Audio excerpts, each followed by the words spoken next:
Welcome to the Beyond Crude podcast. This is episode 7, and we have coming back after taking quite a hiatus. We had to take some time off to rejuvenate, and now we're back here since our last episode. And we are here with Diana Nabiruma from Afiego, Uganda, and Priska Kajumba from Fridays for Future Uganda.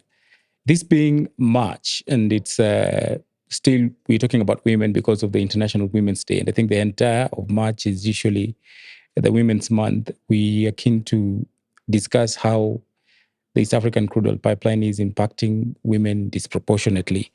I would like to start with Kajumba. Kajumba, if you could briefly tell us about Fridays for Future Uganda, and then you being a very young person, I believe 24 years old, I would like for you to help us understand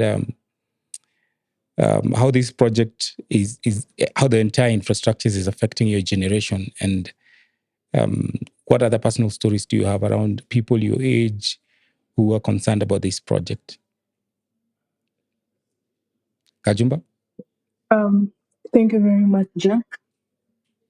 And a good afternoon to listeners. My name is Priska Kajumba. I work with Fridays for Future Uganda, and I am a conservation biologist. As a Ugandan woman, the EACOP project has more to it than just, infrastructure development. It is a direct threat to the sustainable and equitable future that we are fighting for.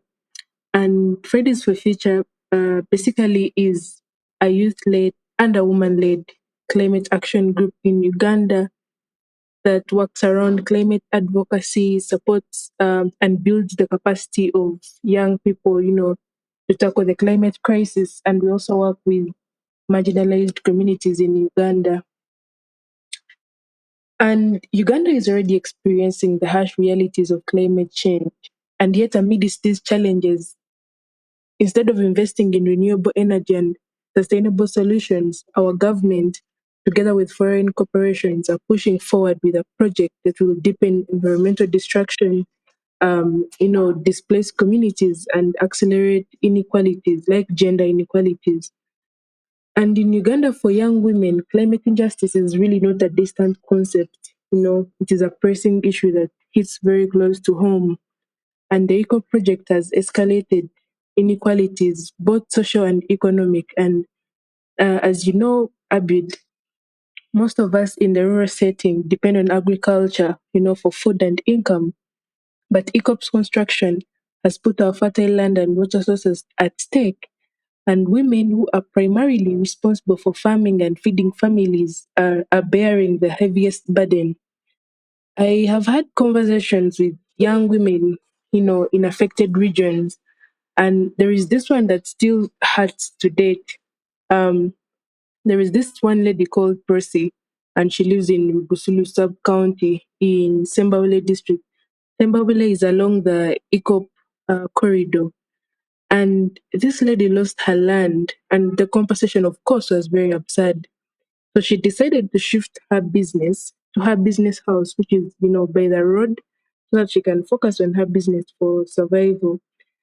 But when the project was constructing the road, there is a road connecting the ECOP camp to the airport, which is being constructed in Sembawile. Her house, again, the business house, was badly cracked, and no one took accountability for it. And, no one will listen to her, no one will take her complaint seriously.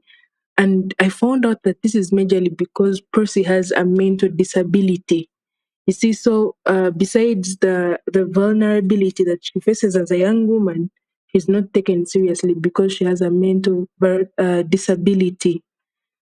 And the economic instability that is usually associated with large extractive projects plays a very big role in inciting gender-based violence and increasing the risks that women face in these project-affected communities.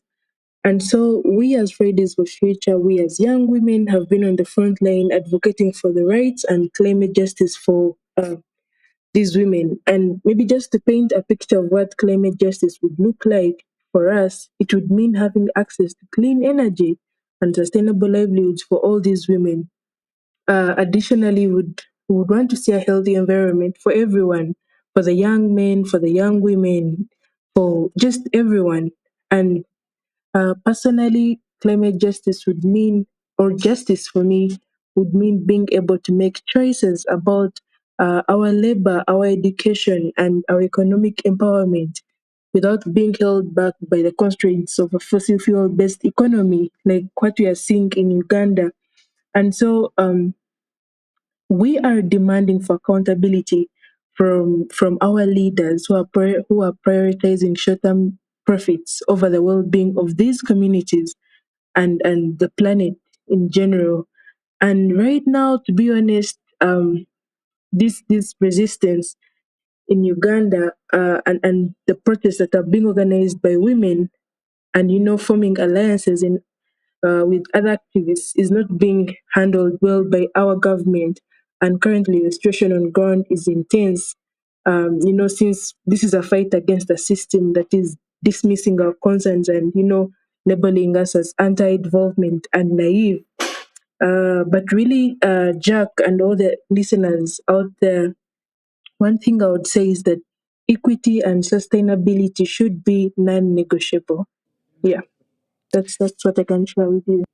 Thank you for that. And we big up all those young people in Uganda who, despite the heavy-handedness with which the government is handling this situation, are still holding firm and raising the voices of those people who are in the village. I think that's a perfect segue for you, Diana, to come in.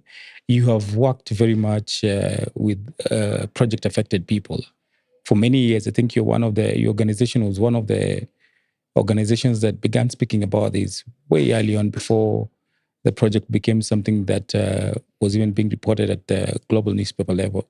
So, what are picking up from Kajumba? What are some of those heart-wrenching stories? Some of those stories that only you people who work very close with the pups have been able to witness, and how have they affected women in particular? Yeah, thank you so much, and happy to be here. As you introduced me, my name is Diana Nabiruma, and I work for a Ugandan organization called Africa Institute for Energy Governance, which is AFIEGO in short. You're right to say that AFIEGO has worked with oil affected communities for a long period of time. I think the organization started working with oil affected people in 2011. So this was before I even joined. And because of the amount of time that we've spent engaging with oil affected people, including women, we've unfortunately had a frontline seat to witness the impacts that large scale projects such as the EACOP and others have on women.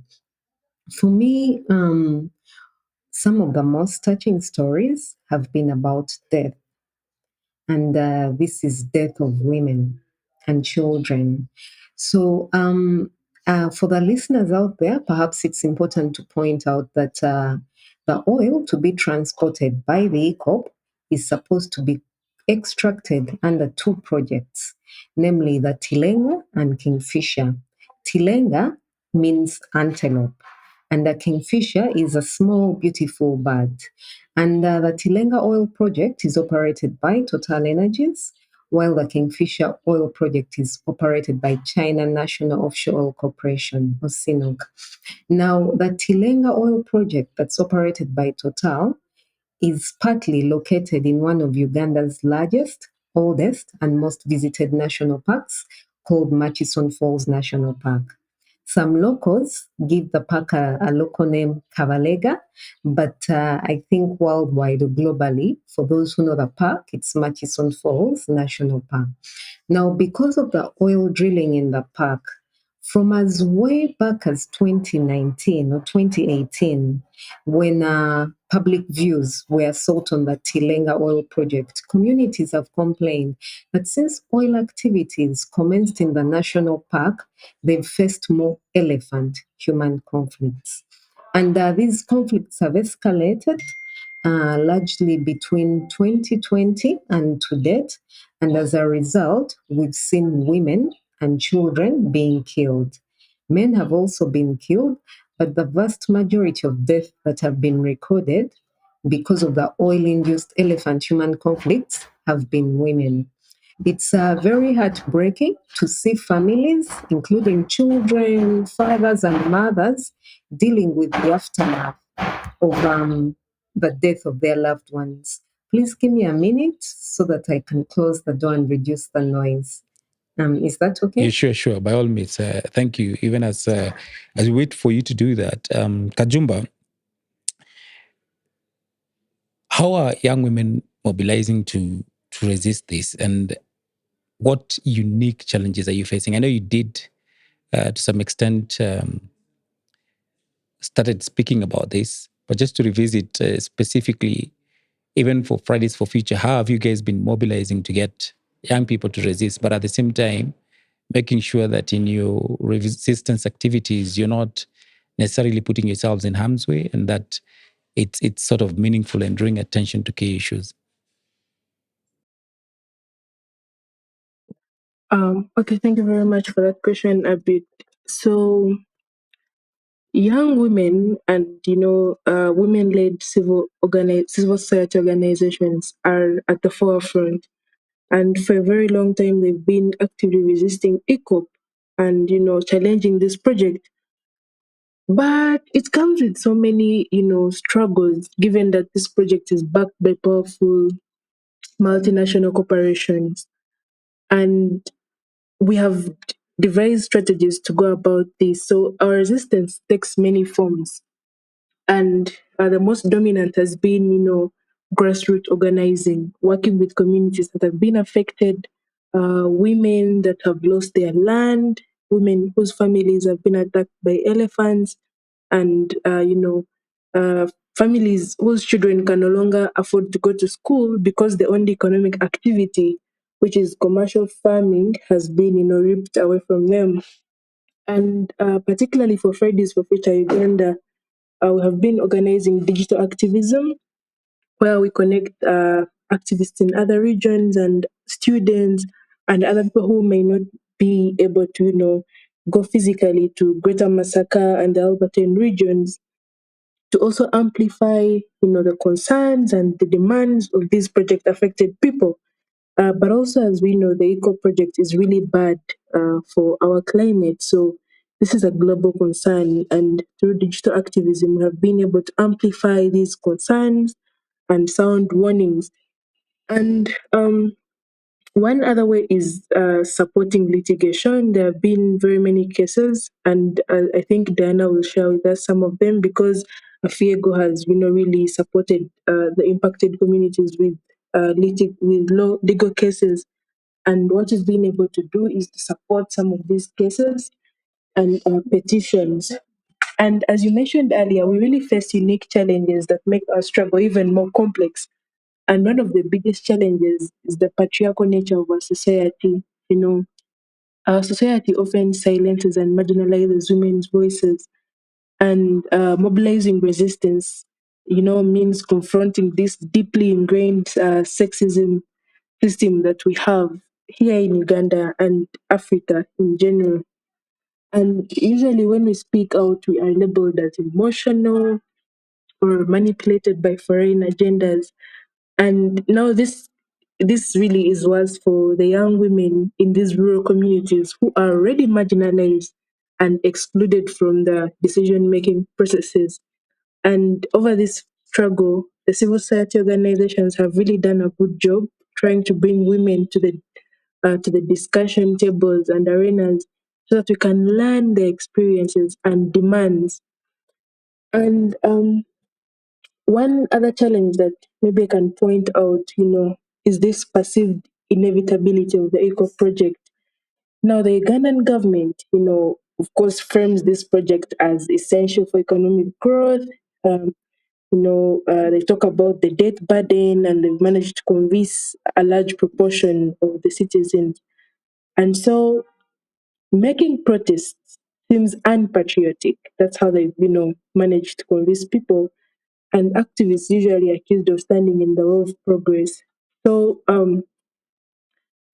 Even though we know that the real progress should come not at the cost of the environment and human rights, there is still a lot of tension. And so activists are intimidated, harassed, arrested, and surveilled.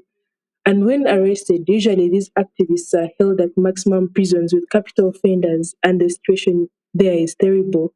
So health-wise, it is really absurd for the women activists who want, to support these campaigns, to also be on the streets, to also be raising awareness in communities. So when they are arrested, they come out of these prisons with very many health implications.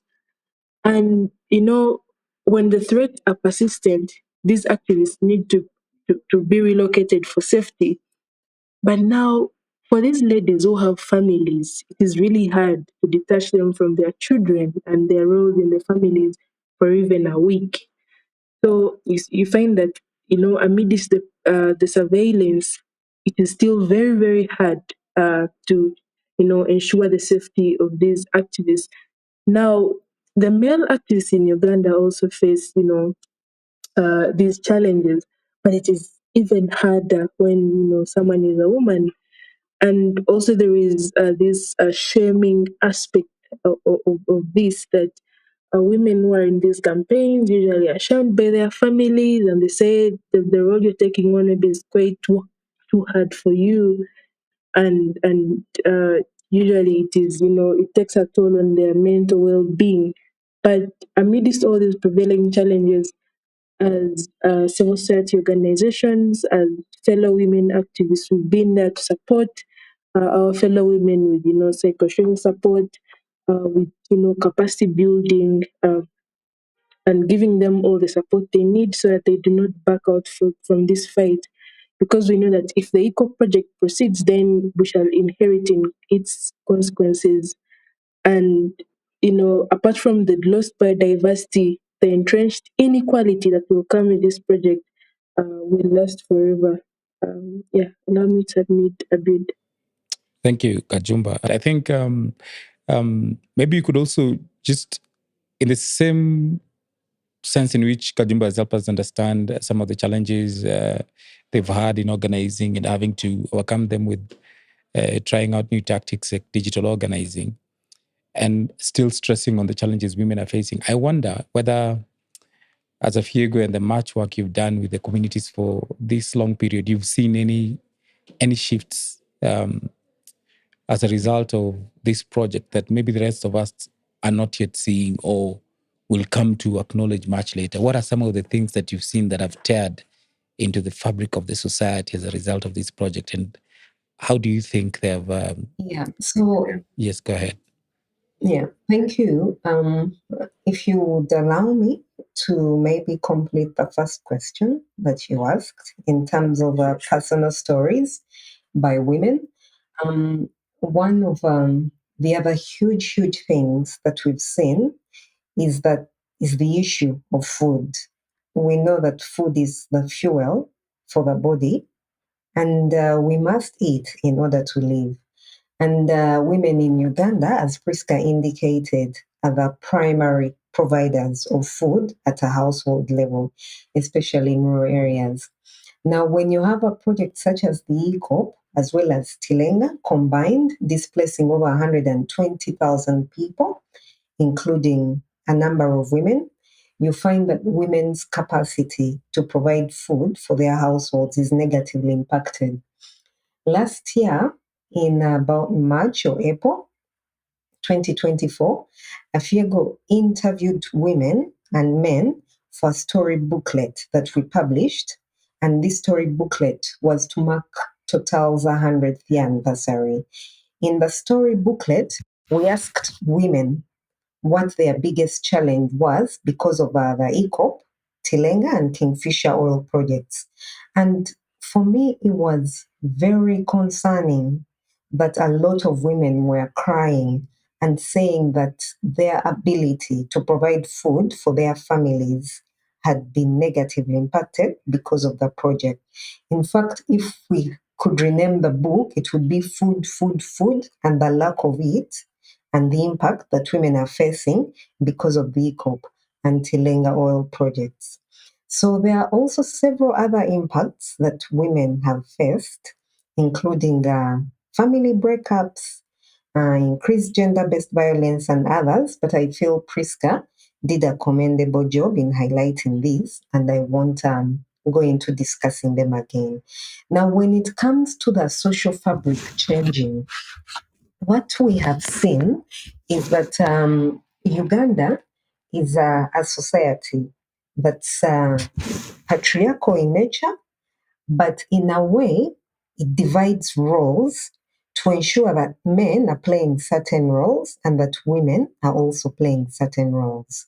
Women provide food in a home, while men are providers of, let's say, school fees for children and other items in a household that require one to have an income. With the project, we saw that with the EACOP project and other oil projects, we saw that incomes of affected families were drastically affected. Incomes declined, and as a result, men were unable to provide for their families. What does that mean? It changes the dynamics of a home, and it means that women, who in my interactions with them I find are usually more likely to go to greater length to provide for their children. So it changes the burden of provision from men to women because the men have less income, but the women feel hard pressed to provide school fees for their children and others. We find that the burden of providing for the home shifts in some instances from the men to the women. That's something that we notice. Then the other is that in places, and now I'm speaking about the Tilenga project. I don't like to talk about the EACOP project alone because it's intertwined with the Tilenga and Kingfisher oil projects, and we can't separate those three projects. Now, in the Tilenga oil project in Bulisa district in Western Uganda, ordinarily families owned land in clans, and women were handed down land as well as men. Now, when it came to compulsory land acquisitions, the men came in and indicated to the women who were actually the primary users of land. So I know a story of a woman. She was living on about 6 acres of land. She was the primary user of land that had been handed down from generation to generation in her family. And the men in her household indicated that she's only a female, she should receive less money. So, of the compensation that was paid out to them, the woman received the least amount of money, yet she had more claim on the land because she was a land user than the men did. So, sometimes you find that, yes, the power structures are still the same, men have more power than women, but the social fabric where we had communities ensuring that women are protected, women continue to be land users if they are not landowners. This has changed in some instances for some families because of the Tilenga and other oil projects. Thank you. Thank you for that comprehensive feedback. I'm wondering, just based on what you've just said, and I think I would like you to respond to this first, and we'll come back to Kajumba, just because of what you've mentioned, and because also I know that Afiego has been involved in a number of court cases on this project. Do you think litigation is also an avenue for women who are going through these challenges? Do you think, is there any need to have any hope in the litigation process, or should we just entirely forget about it? And in the cases that you're involved in, what then is the tactic there? What does it help? Yeah, thank you. Yeah, litigation is an important tool for stopping terrible projects, for upholding human rights, for protecting biodiversity, which women as well as men, in order to live, to live, make a living, and generally live. We need biodiversity to live well. So we believe that litigation is important for the protection of women's rights, And in the court cases that we have filed, women that feel aggrieved are part of these court cases, right from the Ugandan level to the East African level at the East African Court of Justice, as well as to the cases that we filed with our partners in France. It's unfortunate that some of the courts seem beholden to executive powers, especially in our countries, or they seem beholden to corporate powers. And so access to justice has been very slow. But we believe that in order for one to win, one has to be patient, one has to advocate, should not give up hope. So we remain hopeful that through litigation, we will be able to protect women and other oil affected communities' rights.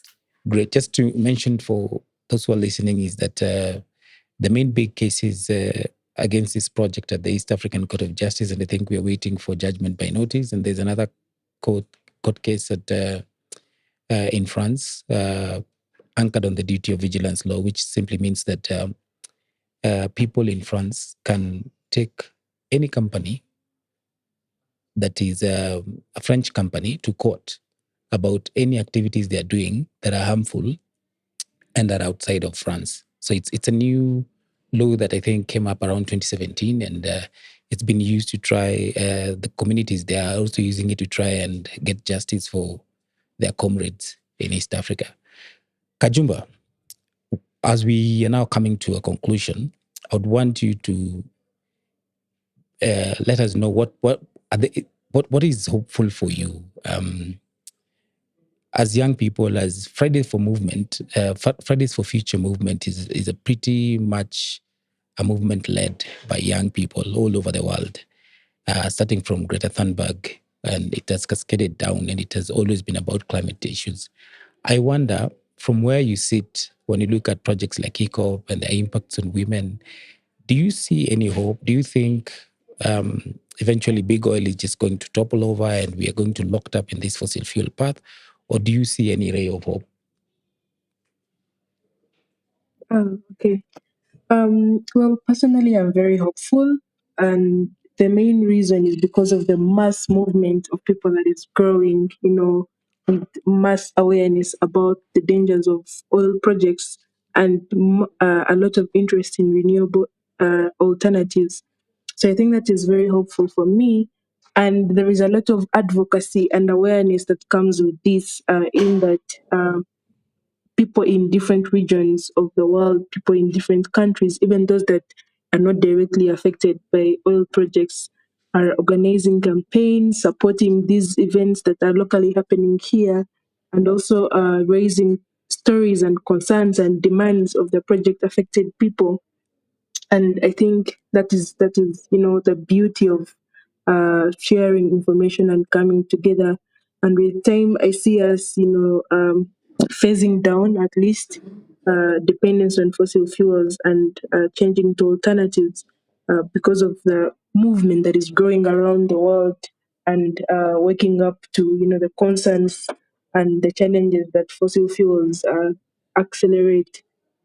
And as Fridays for Future Uganda, I am also very, optimistic because of the collaboration with the other civil society organizations that are working closely to support the project impacted persons, with health and the well-being support, economic empowerment, capacity building, policy and legislative advocacy, and researching and documenting the concerns that are there and sharing them with the rest of the world.